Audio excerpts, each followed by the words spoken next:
जय हिंद। Welcome to Education Buildup. Education Buildup में आप सभी का स्वागत है।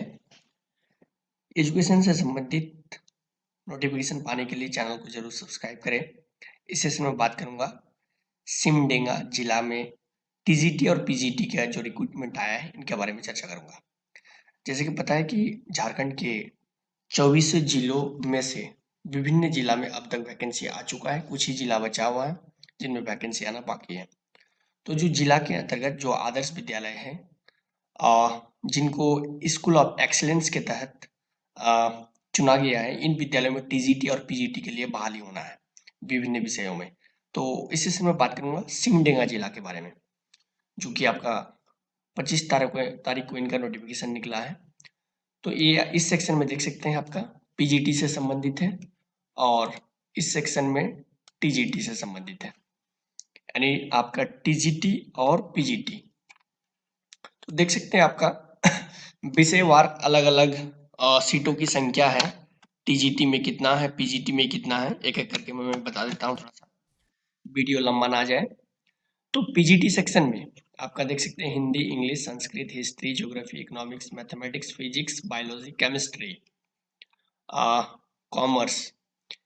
तो आपका पीजीटी में आपका इन विषयों में बहाली होना है। देख सकते हैं आपका ये total number of vacant seat है, टोटल कितने विषयवार अलग अलग सीटों में कितना टोटल सीट है इनमें यहाँ दिखाया गया है।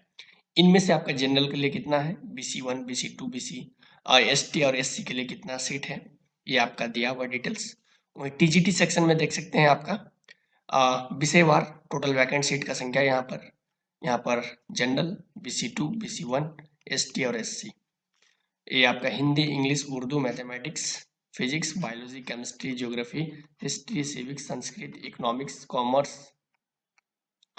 और आपका यहाँ फिजिकल एजुकेशन और आपका होम साइंस है ना। तो आपका यहाँ पर और भी सब्जेक्ट है जैसे कि मुंडारी, खड़िया और नागपुरी। तो जैसे कि देख सकते हैं यहाँ पर टीजी कॉमर्स के सामने आपका 0 0 दिया हुआ है और इकोनॉमिक्स के सामने भी कम्प्लीटली 0 0, यानी आपका इन विषयों में बहाली होना नहीं है टीजीटी लेवल में। ज्योग्राफी में भी नहीं होना, क्योंकि सीटों की संख्या यहाँ पर 0 दिया हुआ है। तो जब होना ही नहीं तो देना भी नहीं चाहिए। इंग्लिश में भी यहाँ पर बहाली नहीं होगा, कम्प्लीटली 0 0 लिख दिया है, इसलिए आपका देना ही नहीं चाहिए था। खैर कोई बात नहीं। आपका मुंडारी में भी बहाली नहीं होना है, कम्प्लीटली 0 0 है। नागपुरी में भी 0 0, इसमें एक भी सीटों पे बहाली होना नहीं है।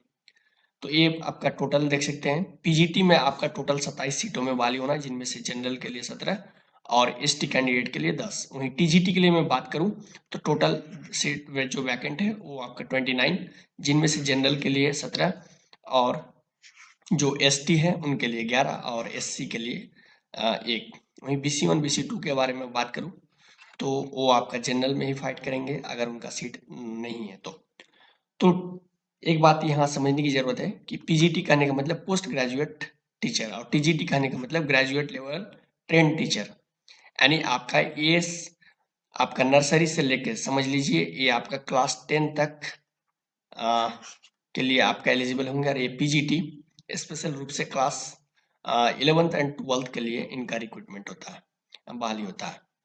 तो देख लेंगे आपका अलग अलग हिसाब से आप किस सब्जेक्ट से हैं। इनके अलावा अगर बात करूँ जैसे आपका पीजीटी के लिए मिनिमम आपका पीजीटी में आपका मास्टर डिग्री होना चाहिए। मास्टर डिग्री चाहे आप यानी आर्ट्स से हो, साइंस से हो, यानी MA मास्टर ऑफ आर्ट्स या MSc मास्टर ऑफ साइंस या कॉमर्स। तो यदि इनमें जो है मिनिमम आपका जो मास्टर डिग्री है इनमें 50% होना चाहिए जनरल और ओबीसी के लिए। साथ ही साथ यदि आप ST और SC कैटेगरी से संबंध है तो आपका मिनिमम 40% 45% होना चाहिए। साथ ही साथ आपका बीएड कंप्लीट होना चाहिए। अगर आप टीजीटी के लिए आवेदन कर रहे हैं जैसे कि देख पा रहे हैं ये आपका पीजीटी, वहीं आपका अगर टीजीटी के लिए बात करूं जैसे यहाँ देख सकते हैं टीजीटी।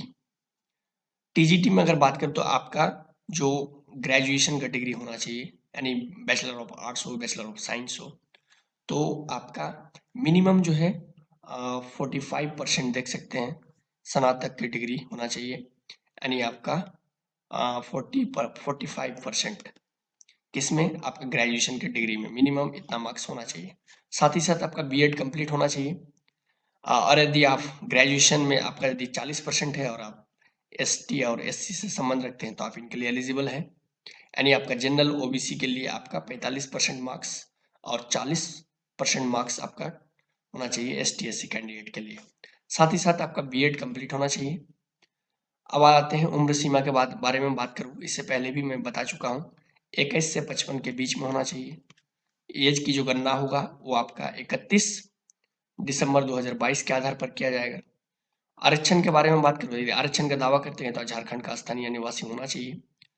वहीं अगर सैलरी के बारे में बात करूँ तो जो पीजीटी वाले हैं यानी जो मास्टर डिग्री प्लस बीएड वाले कैंडिडेट होंगे उनके लिए 27,500 आपका तो सैलरी अच्छा खासा है।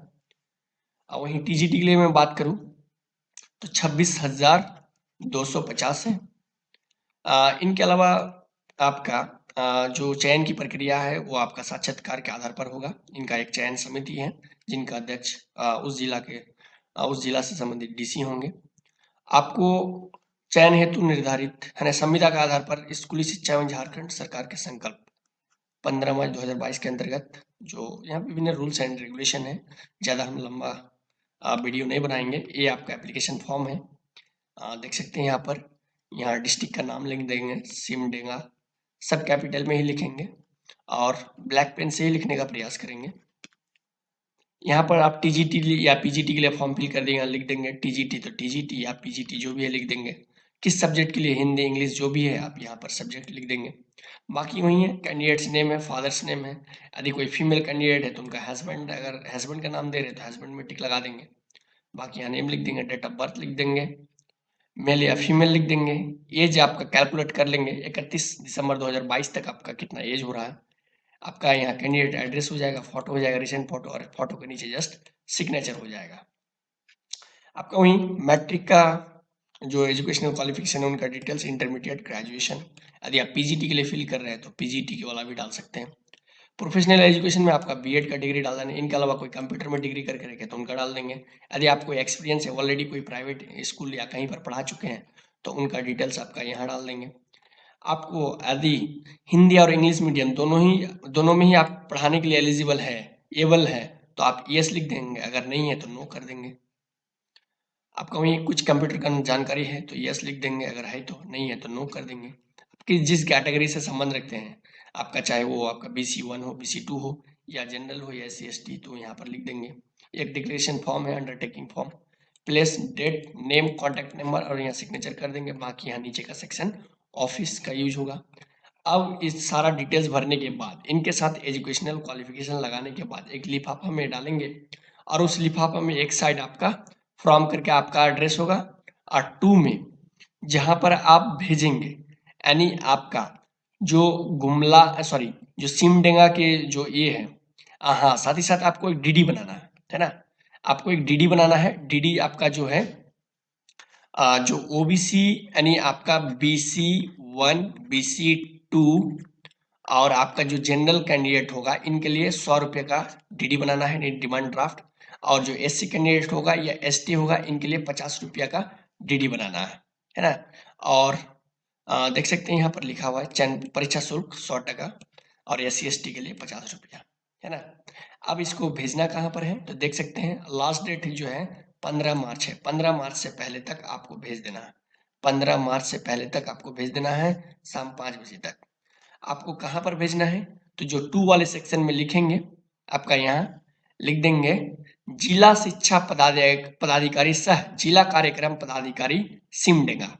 और जो सिमडेगा जो जिला मुख्यालय होगा वहाँ का जो पिन कोड है वो आप गूगल से निकाल लेंगे क्या है, और पिन कोड भी मेंशन कर देंगे क्योंकि कंप्लीट यहाँ डिटेल्स दिया हुआ नहीं है। और जो कि पोस्ट करने के लिए, है ना, पोस्ट करने के लिए आपको पिन कोड की जरूरत है। हाँ, एक बात मैं फिर एक बार स्पष्ट करना चाहूंगा कि आप इसमें निबंधित डाक करेंगे, निबंधित पोस्ट करेंगे। निबंधित कहने का मतलब रजिस्टर्ड पोस्ट, है ना। अगर वीडियो में कहीं मैं अगर स्पीड पोस्ट बोल दिया हूँ तो इनको आप नेग्लेक्ट करेंगे क्योंकि निबंधित डाक यहाँ पर मेंशन कर दिया गया है ना। देख सकते हैं यहाँ पर निबंधित डाक कहने का मतलब होता है रजिस्टर्ड डाक, रजिस्टर्ड मेल। रजिस्टर्ड मेल और स्पीड पोस्ट में अंतर क्या है समझिए। स्पीड पोस्ट में क्या है कि जिस पते में भेजेंगे उस पते में कोई भी व्यक्ति है ना, आपके डॉक्यूमेंट्स को ले सकता है। लेकिन निबंधित डाक यानी रजिस्टर्ड मेल कहने का मतलब कि जिस पते में भेजेंगे, जिसके नाम में भेजेंगे, उसी आदमी को, उसी बंदे के पास, उसी जो आप नाम मेंशन करेंगे उसी के हैंड में हैंड ओवर करना है, उसी के हाथ में देना है, दूसरे व्यक्ति अदर सेकंड और थर्ड पर्सन के हाथ में नहीं देना है। तो यही बस अंतर है स्पीड पोस्ट और आपका रजिस्टर्ड मेल में। तो इसलिए यहाँ स्पष्ट रूप से मेंशन कर दिया निबंधित डाक यानी आपको रजिस्ट्री करके भेजना है, रजिस्टर्ड मेल करना है। तो इस बात का आप ध्यान रखेंगे। स्पीड पोस्ट करेंगे तो हो सकता है आपका फॉर्म को एक्सेप्ट ना करे, इसलिए आप रजिस्टर्ड मेल, निबंधित डाक, आप अपने स्तर से भी इनको जांच परख अवश्य कर लेंगे कि निबंधित डाक का मतलब क्या होता है ना। तो ठीक है, वीडियो के डिस्क्रिप्शन में मेरा व्हाट्सएप नंबर मिल जाएगा, कोई भी कंफ्यूजन होगा तो आप हमें व्हाट्सएप मैसेज करके भी पूछ सकते हैं, है ना। बाकी इनका अधिक जानकारी के लिए simdega nic.in पर भी वहां जाकर देख सकते हैं। ठीक है, धन्यवाद।